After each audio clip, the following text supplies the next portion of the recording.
Chama o senhor Newton César de Oliveira Santos. Cadê você? Cá estou, Márcio Roberto Cruz. Boa noite. Boa noite, tudo bem? Tudo em paz, e você? Tudo bem também? Vamos lá então, né? Com um pouquinho de frio aqui, mas vamos embora.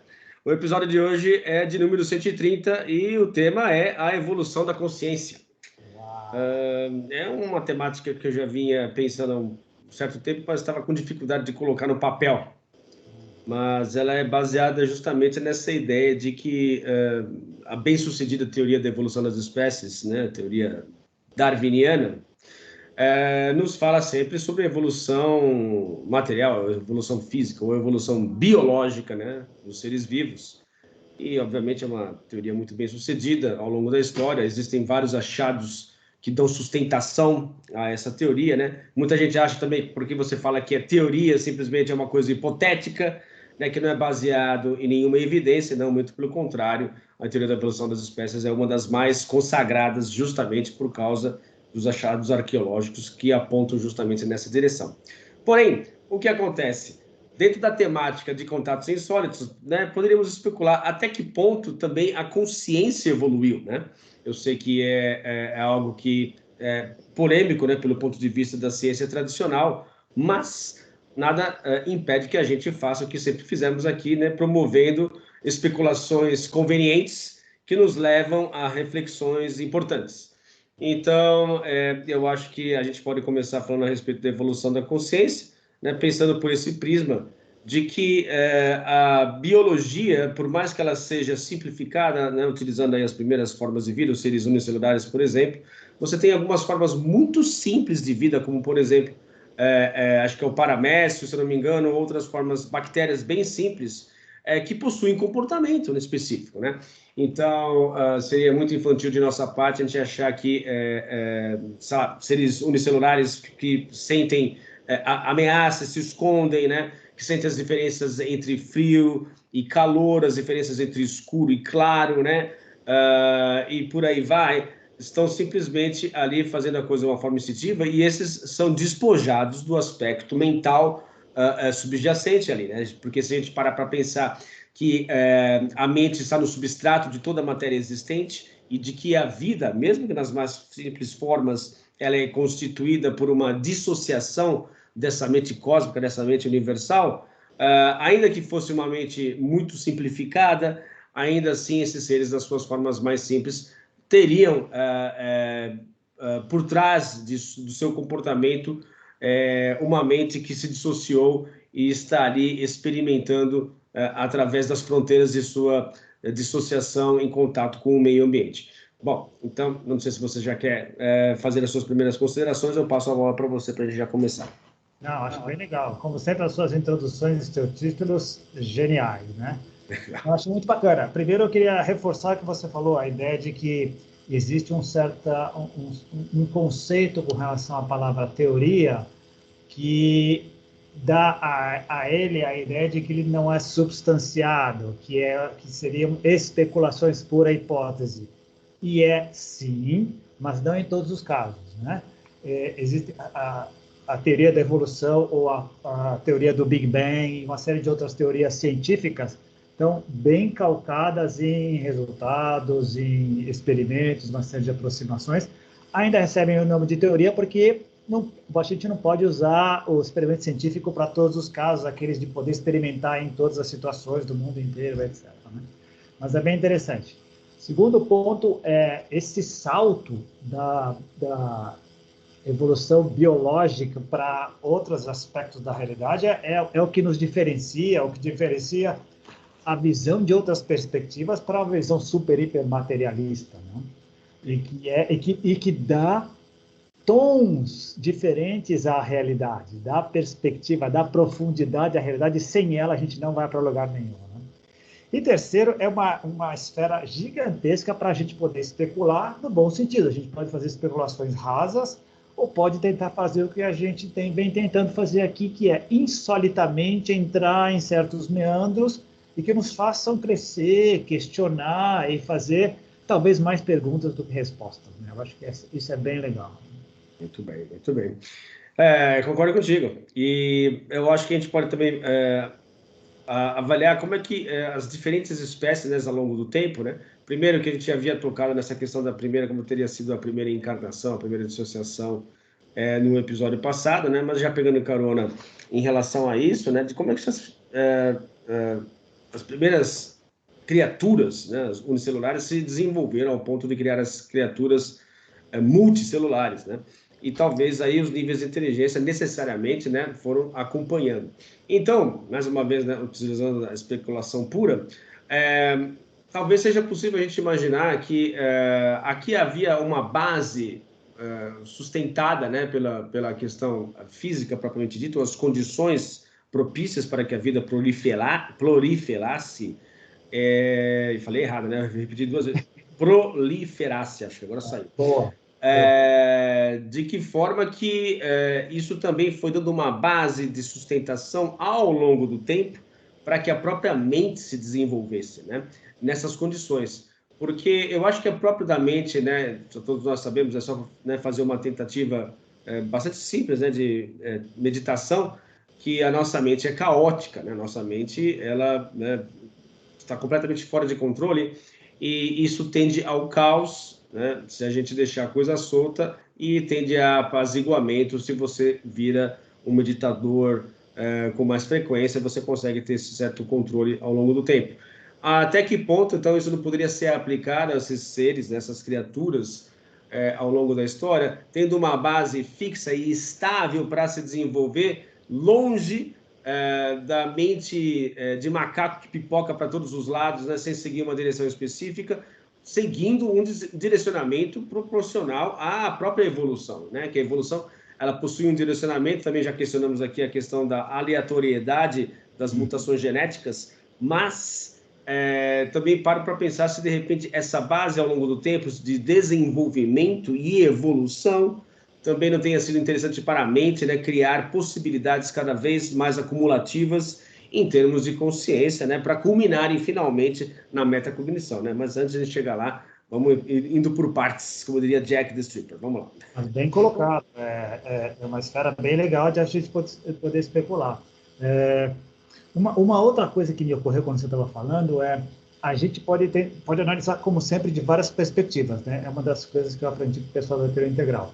Você está colocando uma fase que eu bem gosto, que é bem do idealismo científico, né? A partir do profundo, da grande consciência cósmica, essa dissociação, e aqui estamos nós, e os porquês disso, que eu acho fascinante para fazer esses porquês. Outra perspectiva, vamos ver o que a gente mais ou menos deduziu, nós como civilizações, deduzimos mais ou menos até agora, pegou a evolução, acho que é muito legal a teoria da evolução como um marco, porque às vezes a gente esquece de ver o contexto histórico.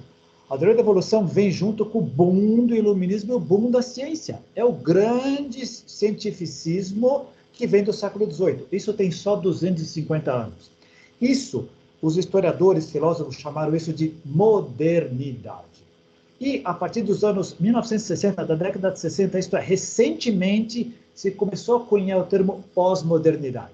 Espera aí, se 250 anos havia modernidade e recentemente temos a pós-modernidade, o que havia antes?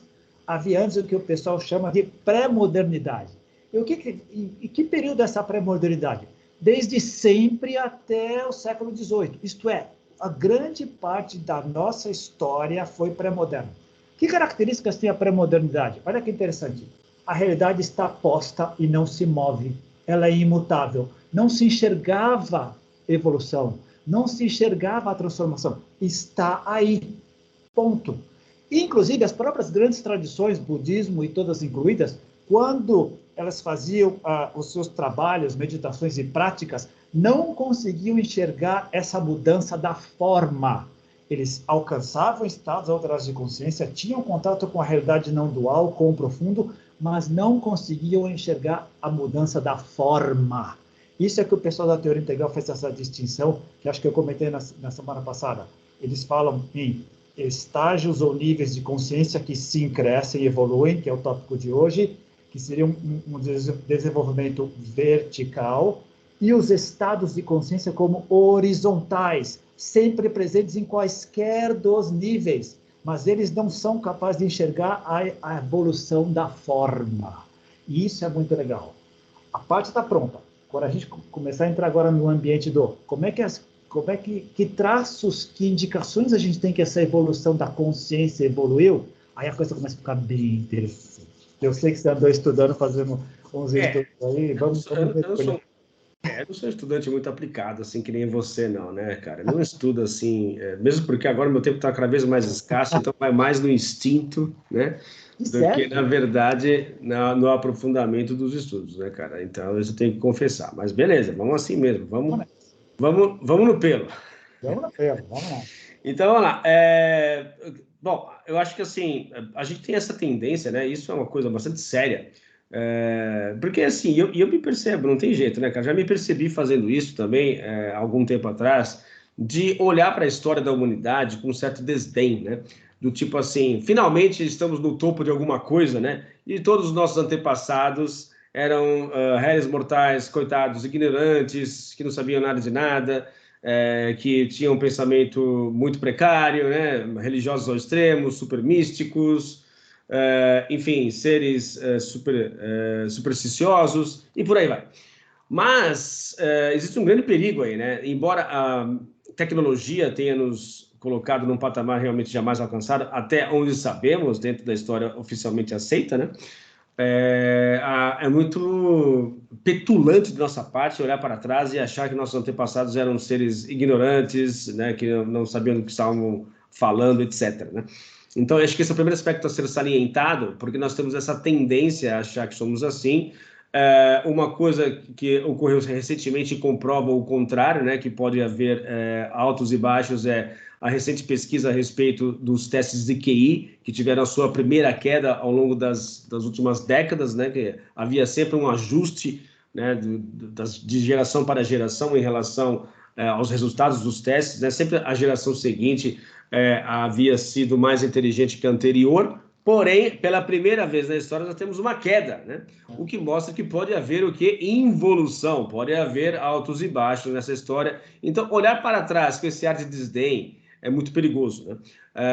E isso se mostra realmente bastante válido, principalmente em relação ao quê? Ao pensamento, né? A forma de pensar, a forma de enxergar a gente mesmo e o mundo ao redor. Ou seja, uma progressão da consciência que não pode se submeter simplesmente à ideia equivocada de que ela foi constante, né, ao longo da história e sempre foi da mesma forma, mas de que pode ter variações ao longo do caminho que a gente nem imagina, assim como a própria evolução foi, né, com altos e baixos, né, seres também que partiram do mesmo braço genético, por exemplo, né, como o próprio Neandertal e outras criaturas. Sabe-se lá de que forma eles lidaram, né, com a realidade, né, da forma consciencial que coube a eles desenvolver. A gente não faz a mínima ideia. Temos achados fósseis, né, alguns achados também indicando a forma como eles se relacionavam com o meio, né, então pinturas, enfim, ferramentas, etc. Mas, consciencialmente falando, o quanto que isso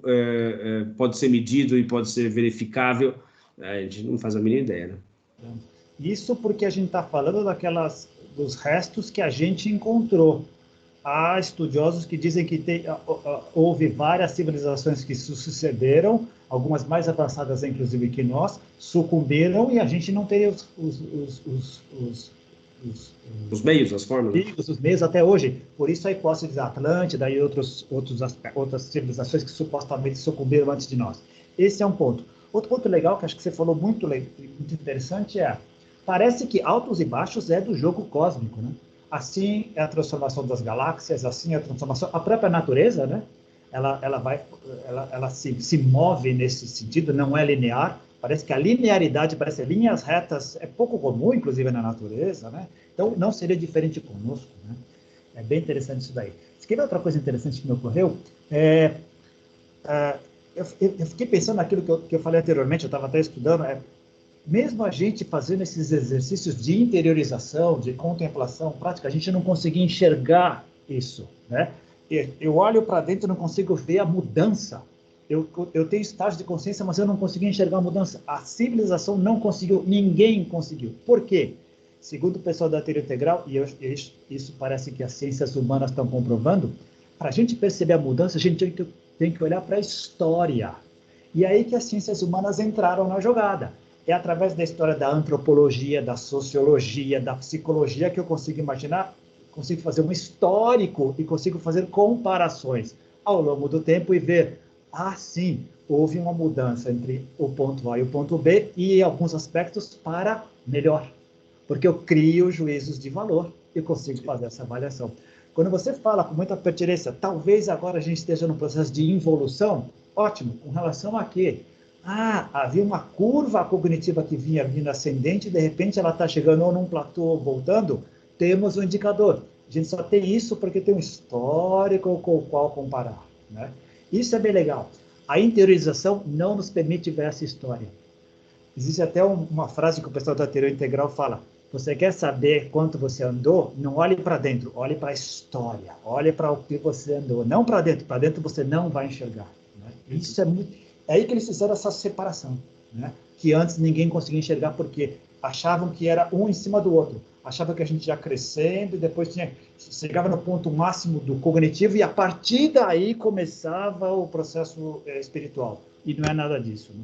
E só para completar, já te passando a bola, com relação ao que você falou, eu acho que a gente pode, não gente, mas os cientistas, as pessoas mais capacitadas e gabaritadas do que nós, fazem paralelos entre o crescimento e a evolução de uma criança, de um feto para a idade adulta, de uma sociedade e, por que não, da consciência.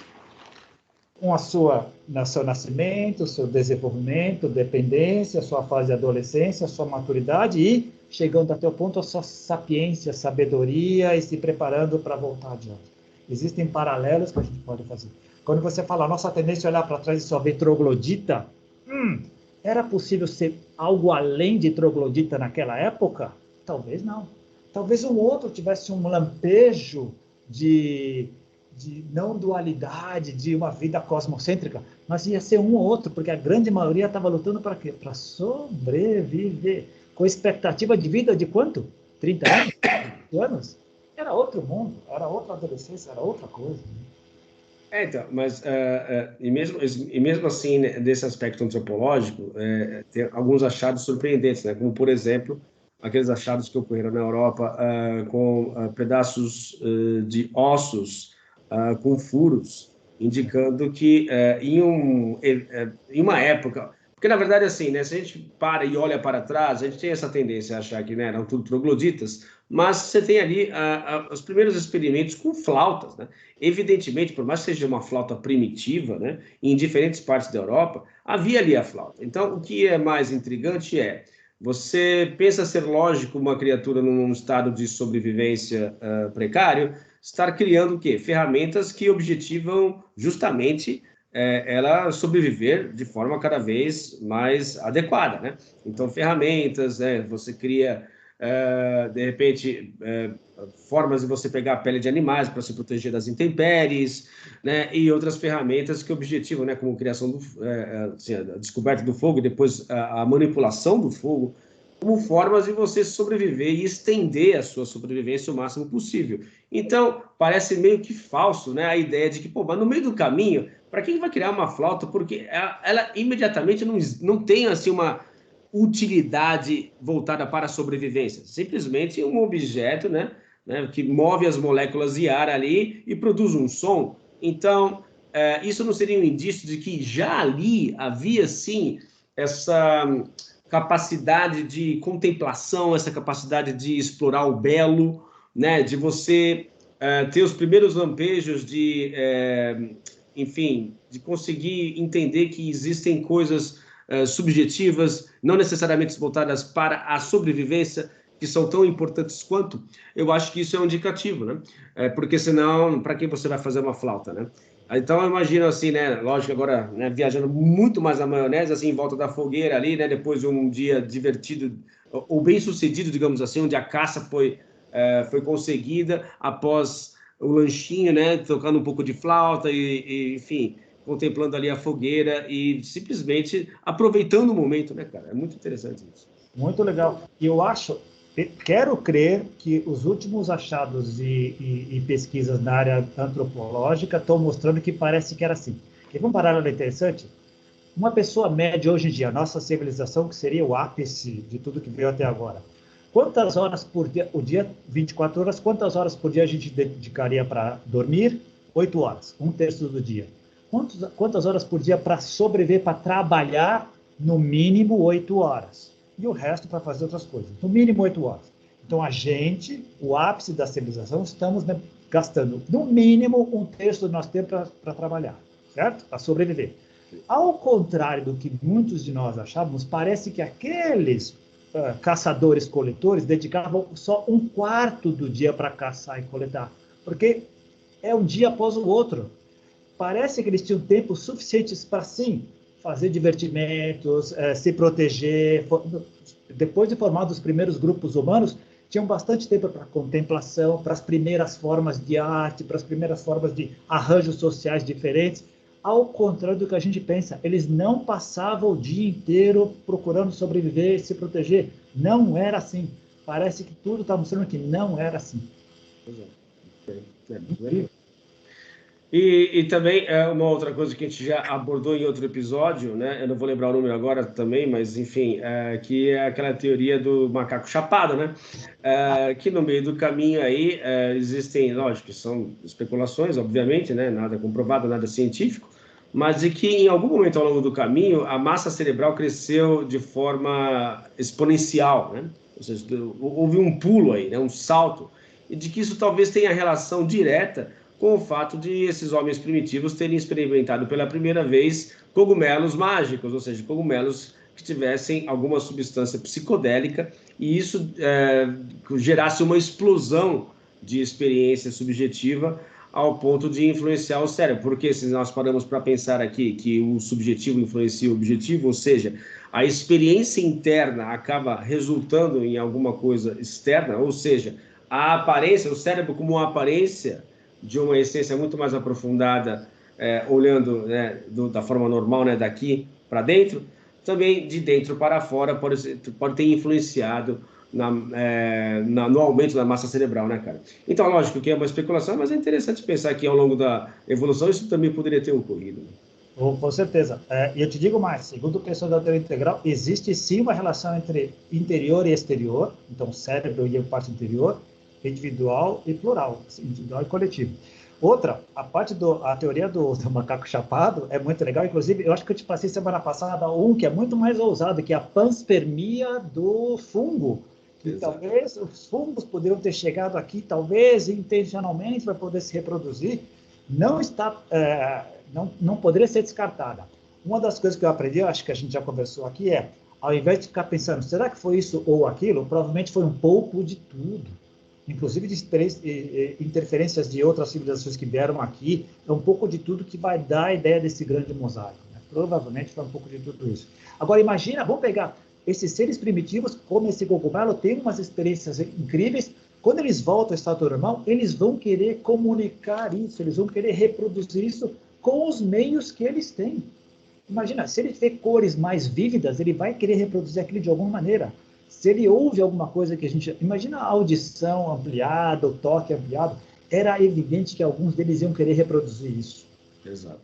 E talvez também, não sei até que ponto, né, isso pudesse também influenciar na própria criação da linguagem, né, a necessidade de expressar isso, enfim. É interessante, né, cara? Provavelmente um pouco de tudo isso aconteceu. Verdade. Bom, mas indo um pouco mais adiante, né, na evolução da história da biologia nesse planeta, e mais agora em particular voltado para a história antropológica, a gente avaliar aquela teoria também da mente bicameral, né, que também mostra um outro estágio da consciência ao longo do caminho, onde o autor, eu não vou lembrar agora o nome do autor. Julian James. Como? Julian James. Julian James, ok, é verdade.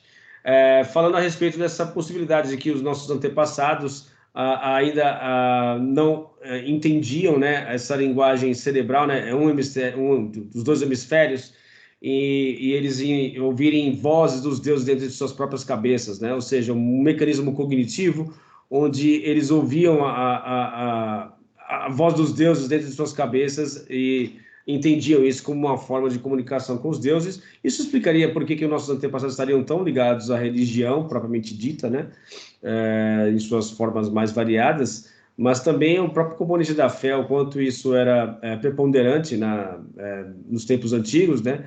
Por causa também desse aspecto que foi teorizado aí e que, de repente, passa a nos mostrar que a gente pensava de uma forma muito diferente e de que a consciência, ela se dava ou se multiplicava de uma forma diferente do que nós pensamos hoje e que, volto a dizer, não necessariamente é o ápice de alguma coisa. De repente, o que nós temos agora à disposição é um aspecto, principalmente por causa dessa questão claustrofóbica do intelecto em relação às partes mais enraizadas da nossa mente, como intuição, emoção e por aí vai, né? Muito bem colocado. E, de novo, a gente tende a pensar, né, inconscientemente que sempre foi assim, só que mais rústico. Não necessariamente. Pode ter tido um processo evolutivo do qual a gente está começando a rascunhar e arranhar agora. O Julian Jaynes dedica 400 páginas para desenvolver essa teoria e coloca o momento da escritura da Ilíada e da Odisseia como um marco a partir do qual a gente começou a ter um pouquinho mais de autonomia, porque antes não havia autonomia, é os deuses falando aqui, eu ouvindo aqui, eu atuando de acordo com o que eu estava ouvindo. Se eu não atuasse de acordo com o que eu estava ouvindo, eu estava infringindo normas, regras estabelecidas socialmente através dessa interpretação. De novo, a gente sempre esquece isso, até hoje, no relação ao contato extraterrestre e outros tipos de contato, seja com espíritos e outros. Nunca eles disseram isso, na verdade eu entendi isso daquilo que eles talvez tenham dito. Exato. Se a gente hoje não tem essa consciência, imagina antes, né? Mas, de novo, façamos um paralelo entre uma criança, o desenvolvimento de uma criança e de um adulto e de uma sociedade. Deve ser bem parecido aí, um processo totalmente dependente, totalmente vinculado à progenitora, à mãe, perdido, e aos poucos criando uma identidade própria. A força da cultura atuando de maneira indelével, a biologia trazendo você já com uma bagagem que você não pode mudar, e aí podendo chegar um momento em que você pode assumir a sua vida com as suas próprias pernas, ou não. Muitos não saem da casinha 1. Exato. Outros não, outros são exploradores e vão embora e levam com eles toda a humanidade para frente, né? Provavelmente isso também aconteceu com a consciência. Concordo. E talvez também, agora pegando um gancho, nesse determinado período da humanidade, onde as religiões estavam nascendo, até que ponto também esse mito, né, do Adão e Eva, por exemplo, não carrega também dentro da religiosidade esse avanço da consciência por caminhos até então instintivos, né? Então você tem lá, por exemplo, Adão e Eva vivendo no paraíso, né, no Éden, e você tem a serpente lá na árvore da sabedoria que oferece o fruto proibido, e a partir daí há uma queda, né, de Adão e Eva, uma queda da humanidade, né, representando a humanidade desde então, que a gente poderia interpretar como uma queda dentro da autorreflexão, ou a queda da metacognição, porque muito provavelmente eles já estavam nus, e a partir do momento que eles comem desse fruto e passam a entender e refletir a respeito daquilo, poxa, agora eu sei que eu estou nu, né? Então é bem a questão da consciência, de que ela prevalece a todo momento, mas a metacognição, a autorreflexão, ela já é um fator mais difícil de ser mantido, né? Como, por exemplo, a gente passar por vários processos mentais que envolvem o subconsciente, como, por exemplo, dirigir um carro de forma automática, ou outros processos, né, como batidas do coração, enfim, ou simplesmente, às vezes, está até passando por alguma dor que a gente só passa para prestar atenção realmente se você para em algum momento na correria do dia a dia, você tem tantos afazeres que você, né, não dá nem tempo de sentir dor, cara. E aí, quando você finalmente para, relaxa ao longo, né, no final do dia, assim, na sua casa, você fala, nossa, agora que eu percebi, eu estava com uma dor o dia inteiro, sei lá, nas costas aqui, e agora que eu dei uma acalmada, e você fala, o meu corpo esfriou, mas na verdade a sua atenção relaxou, né? Você saiu daquele pico e voltou a atenção para o seu corpo, você percebe que a dor está ali. Então, talvez ali naquele momento seja representativo nesse mito de Adão e Eva, em que eles estavam nesse estado inconsciência, esse estado instintivo, onde você é consciência, mas você não tem uma metacognição, ou seja, você não para pensar, peraí, o que eu estou fazendo, né? O que significa tudo isso? Qual que é o meu papel em relação a esse cenário, etc. E ali naquele momento pode ter sido representativo justamente onde há uma queda na consciência, há uma queda que eu falo que é para dentro da introspecção, para dentro da reflexão, a capacidade que eles tiveram de, opa, eu estou nu, né? Enfim, reconheço que faço parte de um contexto e que, a partir de agora, eles serão expulsos. E aí é interessante, né? Expulso para onde, né? Porque se havia só o paraíso até então, podemos interpretar isso, obviamente, de uma forma metafórica, como a expulsão para o quê? Para a independência. A partir de agora, então, vocês são emancipados, vão fazer a própria vida, né? Porque a partir daqui, Deus teria liberado, então, agora que vocês têm a autorreflexão, vão ganhar o mundo, agora a coisa com vocês. Né? Sei lá, agora simplesmente especulando mais uma vez. Não, sensacional. De alguma maneira, você fez um exercício que me lembrou os livros que eu estava lendo sobre todos esses pesquisadores que se dedicam justamente a essa evolução de consciência humana e social. Segundo eles, você pode dividir em vários níveis, do zero, alguns dividem em 12, outros em 5 ou 4, mas basicamente é aquilo que a gente já conversou aqui. Tem a parte mítica, tem a parte mágica, tem a parte racional, tem a parte mundicêntrica, cosmocêntrica, etc. Parece que a gente se move aí. O que você acabou de fazer? Você acabou de reconhecer que está descrita na Bíblia, vamos dizer assim, vamos pegar a Bíblia como fonte, uma descrição mítica de como seria o Jardim do Éden. Muita gente a interpreta até hoje assim. Muita gente interpreta até hoje que Jesus realmente nasceu de uma mulher virgem. Muita gente acha que Moisés realmente dividiu o Mar Negro. É uma interpretação. Mas o que você acabou de fazer? Você acabou de fazer, olha, é possível saltar e dar outras leituras e mais abrangentes. Não invalida a primeira, ela apenas ela apenas se expandiu. Um outro exemplo, Papai Noel existe? Sim, no mundo mágico, ele existe. Enquanto a criança vive no mundo mágico, ela existe.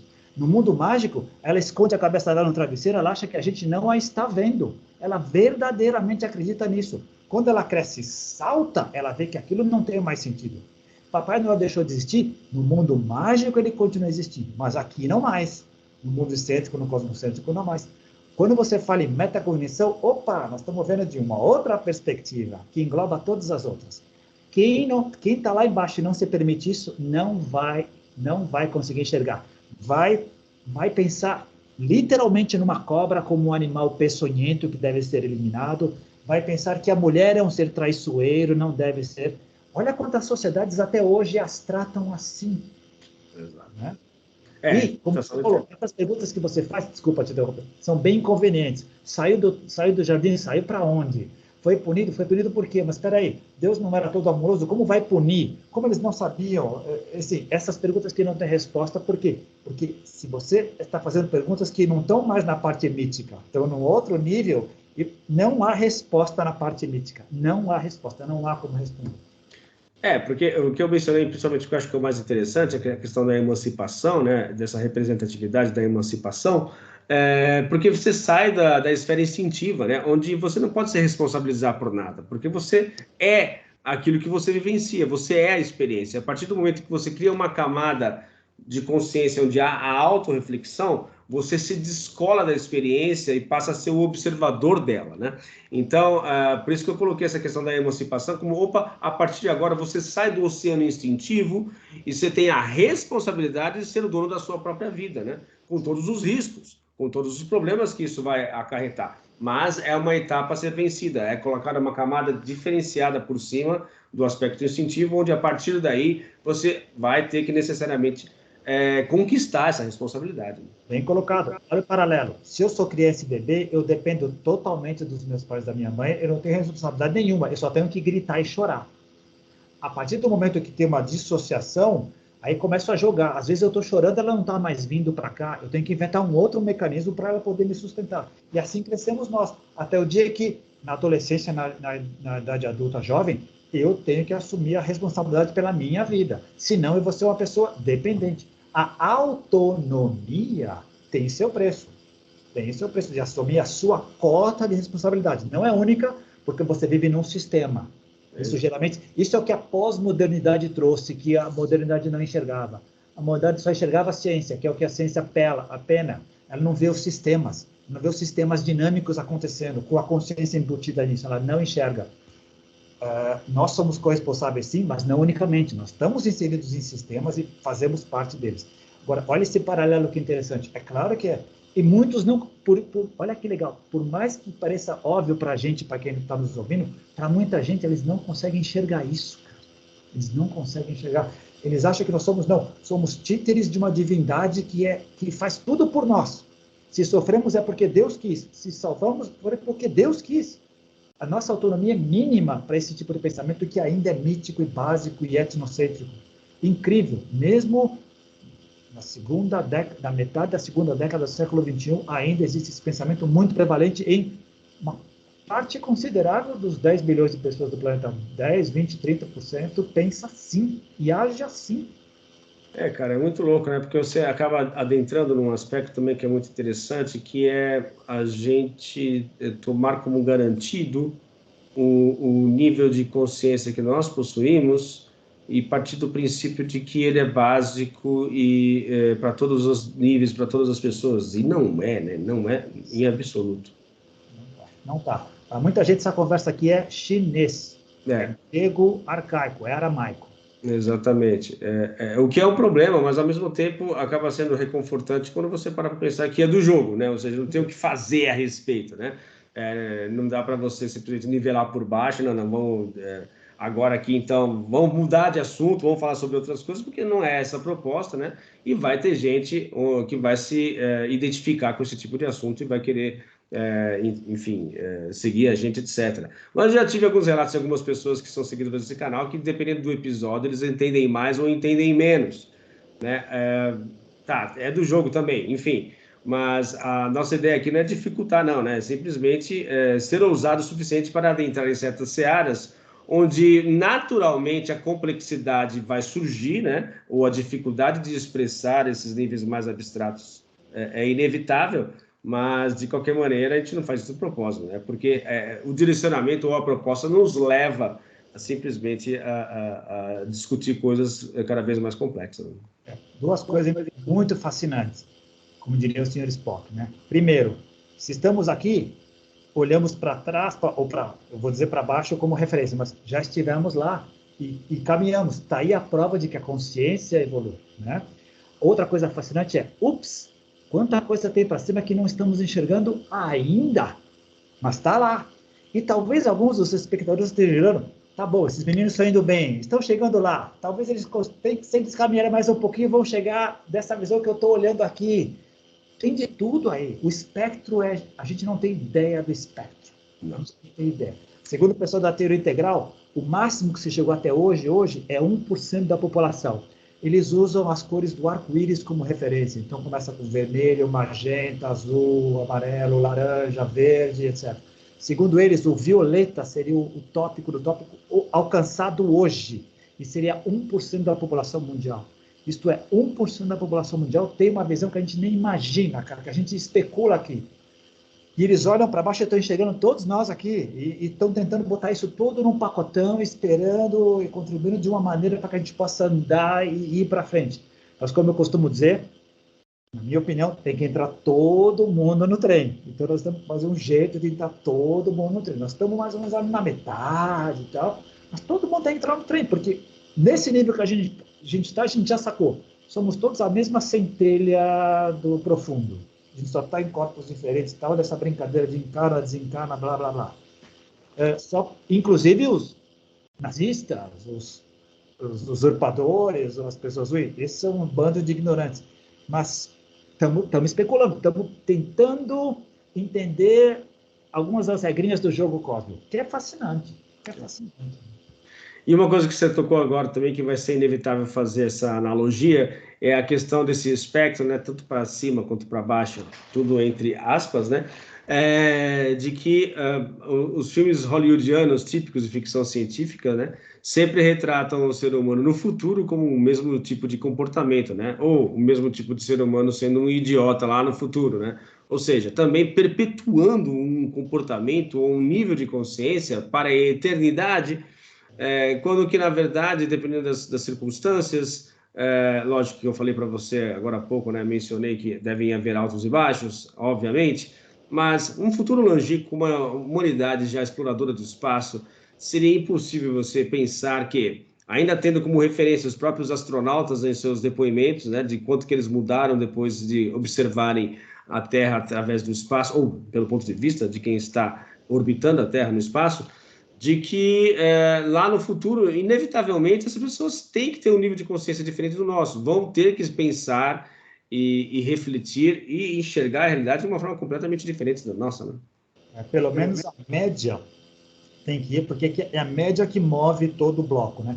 É a média do trem que vai mover a gente para frente, a locomotiva está lá e tal. Com certeza. Outra coisa bem interessante que você falou, mesmo nos assuntos que pipocam com relação mesmo à tecnologia. Se a gente for fazer uma pesquisa de como é que estão as discussões com relação à inteligência artificial hoje, eu atreveria a dizer que uns 70% está vendo o lado obscuro da coisa. Vamos para o vinagre, ela vai nos dominar, ela vai descobrir que a gente não serve para nada. Puxei o outro lado, as facilidades, quanta coisa boa, provavelmente nesse espectro deve ter uma enorme capacidade positiva que está sendo eclipsada por toda essa preocupação. Essa preocupação está refletindo o quê? Parte da nossa sombra. Ela está ali, explícita. Mas e a nossa parte boa? E a nossa parte de luz? Nós somos luz no fundo, né? Pouca gente está pensando nisso. Como vai melhorar a parte do trabalho, da educação, do aprendizado, uma série de coisas, né? Alguns filmes, alguns desenhos dos Jetsons, por exemplo, não tinha guerra nos Jetsons. Não tinha guerra. Era tudo funcionando mais ou menos bem. Os conflitos eram típicos humanos, com a empregada, a Rose, que era um robôzinho, dando show. Mas alguns filmes de ficção científica mostram a gente no nosso pior módulo, nossa pior característica, tentando sempre fugir de um cataclismo. Quantos filmes, quantos livros começam? Após o apocalipse, a sociedade estava assim. Essa é a nossa sombra cuspida, refletida ali, né? Por outro lado, alguns filmes também de ficção científica mostram alguns seres extraterrestres super angelicais, sem forma, sem luz, já chegando ali, brincando com a gente, mostrando como eles são incipientes, como eles são primitivos, eles chegaram lá, já fomos assim um dia. Existem esses flashes. Alguns de nós estão pescando isso e estão representando isso. Claro que, segundo a teoria integral, como eles ainda são minoria, eles são subrepresentados. O que é mais representado? O que a gente reflete hoje. O que a gente reflete hoje? Conflito, nacionalismo. Aliás, a gente reflete todos os ismos, que só nos separam. O comunismo, o catolicismo, a todos os ismos, ao corintianismo, tudo nos separa. Quando a gente deveria... E que faz sentido quando a gente quer estudar alguma coisa específica. Mas, de novo, as fronteiras deveriam ser não limites de separação, mas limites de conexão, né? Depois que eu estudo a biologia, legal, eu vou abrir o leque, vou juntar com a ciência, vou juntar com as ciências humanas e vou para frente. Dá trabalho, demanda colaboração, demanda ouvir outros, isso porque são poucas pessoas que estão se aventurando nisso. Mas a boa coisa tem muita gente fazendo isso, olhando de cima. O efeito overview que você falou dos astronautas, ele acontece em momentos de eureka, em momentos de ahá, que todos nós temos. Pá, que sacada que a gente tem. E a realidade muda de figura. Muda de figura. A vida muda de figura. O propósito muda de figura. Então a gente acaba entrando então numa parte aqui do episódio que é inevitável, né? Já que você dá sempre dispara o gatilho, que é a questão de como é que é a consciência cósmica, né? Porque se a gente está falando de uma consciência cósmica não dual, não podemos simplesmente circunscrever isso à esfera do planeta Terra apenas, né? Mas assim, por aí, sabe, sei lá, quantos planetas propícios para que a vida se desenvolvesse existem, mas de qualquer maneira, vamos imaginar assim uma civilização, por exemplo, 1.000 a 2.000 anos à nossa frente. Como é que em níveis de consciência essas criaturas poderiam ter evoluído? Quais seriam as linhas mentais seguidas por essas criaturas, que de repente logo de saída seriam necessariamente diferentes das nossas? pelas condições locais, cultura, etc., etc., mas ao longo do caminho do desenvolvimento, para onde elas foram, quais descobertas elas efetuaram e de que forma elas encaram a realidade em comparação com a gente, né? Bem legal.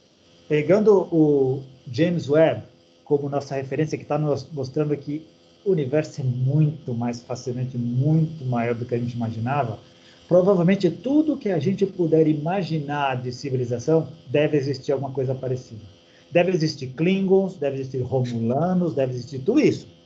Deve existir uma federação, uma confederação, uma entidade que organize tudo, mas deve haver seres que simplesmente se transportam pela velocidade do pensamento, pela velocidade do sentimento.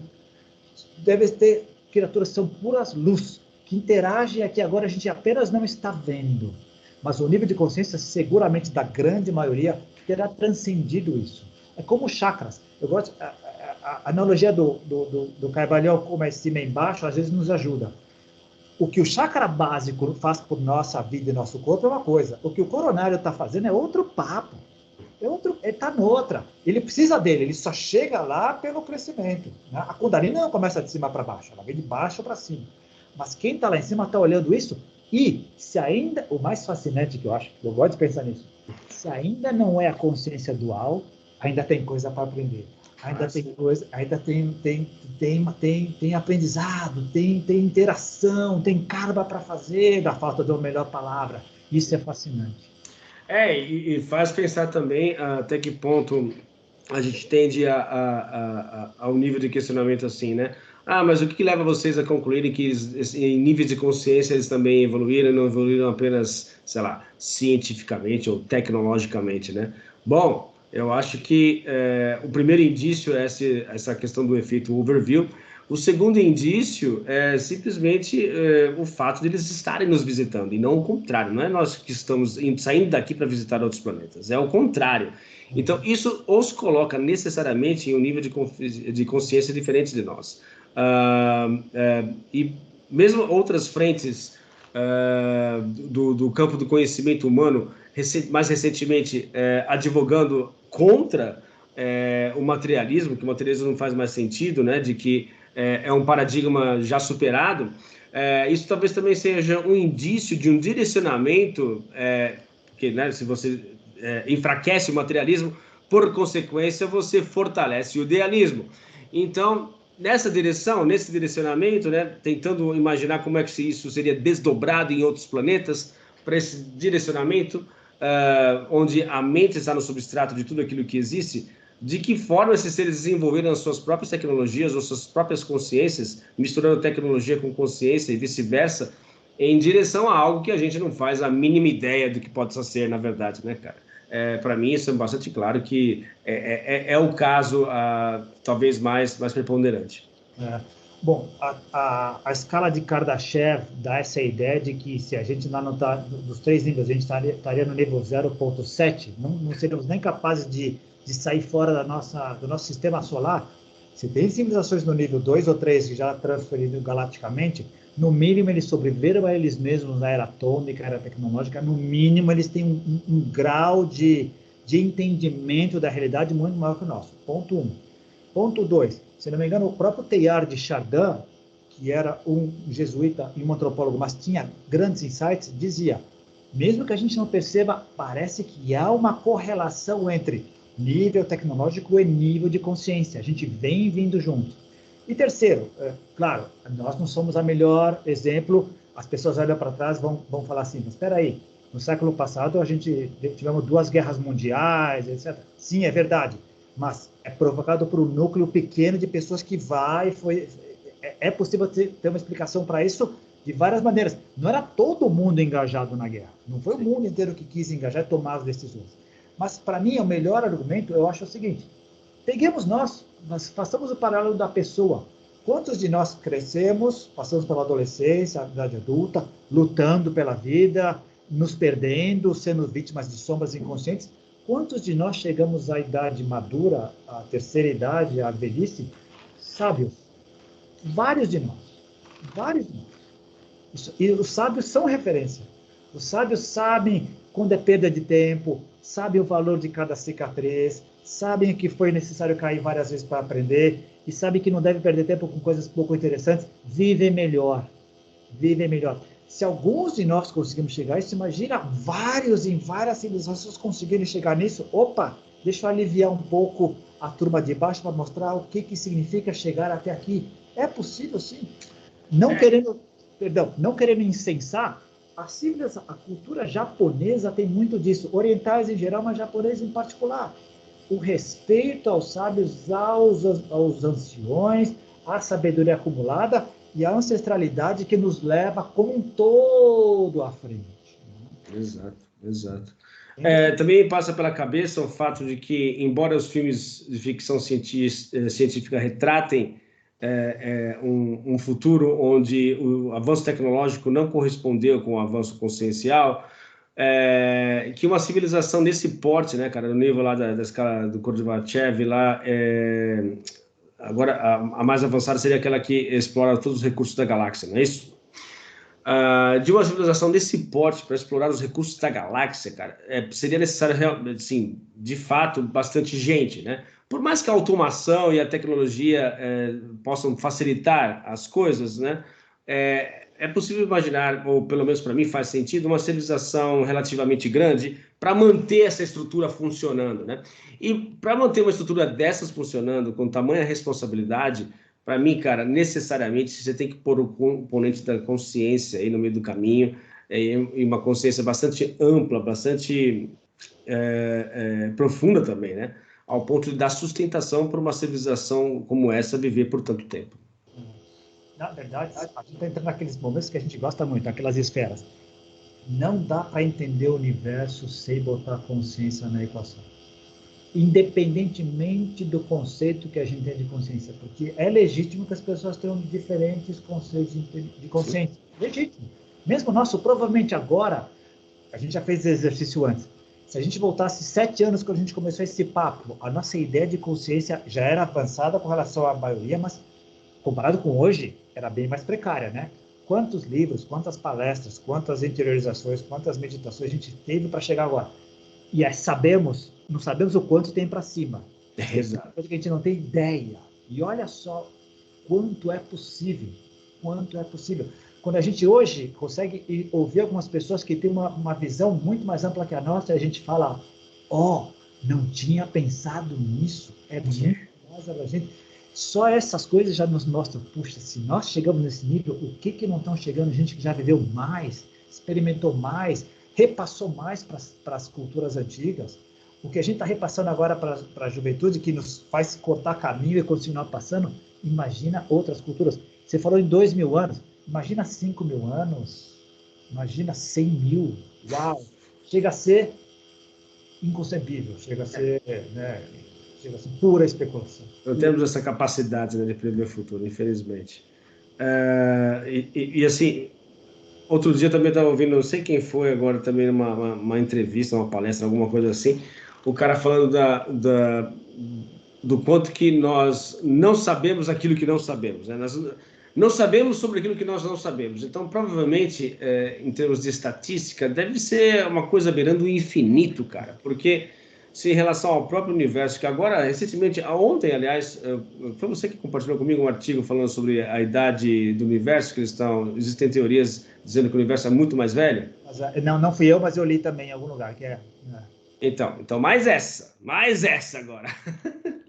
E daí Ou seja, são para um monte de galáxias, um monte de outras coisas. E olha, nós, primatas com smartphones, estamos sendo capazes de sacar isso e conseguir entender isso e ampliar a nossa visão. Isso é genial. Então, porque elas acabam, embora sejam apenas especulações no momento, né, mas são especulações com base em coisas concretas, de que o universo seria quase o dobro do que se atualmente pensa. Na mesma pegada, né, que mais ou menos uns 4, 5 anos atrás, eu ouvi falar que começaram a ter novas estimativas a respeito da quantidade de galáxias disponíveis no universo, e isso dava, acho que, conta por volta de 2 trilhões de galáxias, né? Então, cara, se você agora, talvez, né, coloque aí uma quantidade de tempo, quase o dobro daquilo que era esperado, deu tempo suficiente para várias civilizações nascerem, se desenvolverem, se destruírem e algumas, né, continuarem, né? E essas que conseguiram continuar, que muito provavelmente seriam, sei lá, simplesmente a exceção, a regra, né? Sabe-se lá quais avanços, sabe-se lá de que forma evoluíram a mente ou a consciência em relação ao entendimento dessa coisa maluca que é o universo, né? Isso é fascinante. Eu acho mais legal a gente poder criar mecanismos para fazer esse tipo de pergunta. Será que é maior? Alguns estavam fazendo a pergunta. Será que a idade universal é essa mesma ou será que é um pouquinho mais velha? Poxa, fez a pergunta. Como é que eu posso tentar respondê-la? E alguns malucos foram atrás e começam a especular. E agora eles têm uma ideia, eles vão procurar subsídios para consubstanciar isso. E vão encontrar. Assim como a gente pensava, o átomo é a menor coisa. Legal, isso não fez parte da nossa realidade durante quase 100 anos. De repente pensamos, tem coisas menores ainda, e tem coisas menores ainda. E como diz o pessoal, são tartarugas para cima e tartarugas para baixo. Quer dizer, é muito maior do que a gente imagina para cima e para baixo, no macro e no micro. E a gente vai descobrindo e vai criando equipamentos e maneiras de poder detectar, se não diretamente, indiretamente, que é uma coisa maluca. A gente conseguiu sacar coisas indiretas. Então, e você falou, né, é muito mais amplo para cima e para baixo, mas também é muito mais amplo para dentro e para fora. Boa, excelente. Também que é outra, que essa que é a grande vantagem da evolução da consciência, você ser capaz de ir cada vez mais fundo, né? E aí também fazendo uma analogia com o quê? Com o profundo, né, cara? Por que essa palavra profundo para mim fica cada vez mais faz cada vez mais sentido, né, cara? De você pensar nessa questão de Deus sendo profundo, porque cada vez mais você vai percebendo, cara, onde é que é o limite da consciência? Não há um limite pré-estabelecido. O único limite é o limite da nossa incapacidade de enxergar da forma mais ampla possível. Só esse, cara. O resto. E olha uma coisa legal. Você falou agora de uma descoberta, supostamente, de um estudo sobre cosmologia de algumas pessoas. Qual a nacionalidade desses pesquisadores que descobriram isso? X. Qual a religião deles? Y. Qual a crença deles? Z. Não importa. Foi publicado, está disponível para os 10 bilhões de pessoas poderem explorar isso e poder fazer disso uma coisa mais consistente e ir para frente. Legal. Nós temos essa capacidade de compartilhar informação e crescermos juntos. Cara, imagina se a gente pudesse encontrar um clubinho, mais civilizações como a nossa, para poder trocar informações sobre o que é a vida, o que é o profundo, o que é o universo, o que é a tecnologia. Quando a gente entrar formalmente no clubinho da Via Láctea, imagina o que vai ser isso. E esse que é o problema, né, cara? Volta a frisar, né, cara? A gente não imagina. A gente não sabe o que nós não sabemos. Então não dá para a gente imaginar. A gente não tem essa capacidade. Bem colocado. Tem um exercício, parece que são assim 3 bolas gigantescas. Um pontinho, isso é o que a gente sabe. Uma esfera gigante, isso é o que a gente acha que não sabe. Uma gigantesca do tamanho da sala, isso é o que a gente não sabe que não sabe. O não sabe que não sabe é o mais aterrorizante, né, digamos assim, né, cara? Porque, não, tudo bem. Isso nos dá um certo gosto, assim, de interessante, né? É um convite, vem, olha quanta coisa tem. Não é só essa mesmice, ela é parte. O básico é parte, mas, cara, tem mais coisas acima do básico. Vai. E também nos coloca para fora desse cativeiro consciencial, né, cara? Que acho que é a condição que nós nos encontramos hoje em vários aspectos, onde o paradigma materialista não dá mais substanciação para o estilo de vida que nós temos, e essa incompatibilidade gera uma série de problemas, né? Como, por exemplo, né, a crise climática, e agora com essas ondas de calor terríveis que estão passando, né, acometendo aí a Europa e os Estados Unidos. Cara, advém justamente dessa questão crucial, cara, que é a questão da consciência, né? Temos tecnologia para mudar o jogo? Temos condições de mudar esse jogo, né, da água para o vinho? Temos. Qual que é a grande entrada? Consciência, níveis de consciência. Ou seja, não vou mudar porque eu vou simplesmente perder dinheiro, ou não vou mudar porque eu sou mais acomodado, ou não quero me engajar porque eu não acredito que seja possível mudar. Tudo isso envolve o quê? Níveis de consciência. Outro exemplo, para mostrar como é que ele evolui, a gente chegou nesse paradoxo.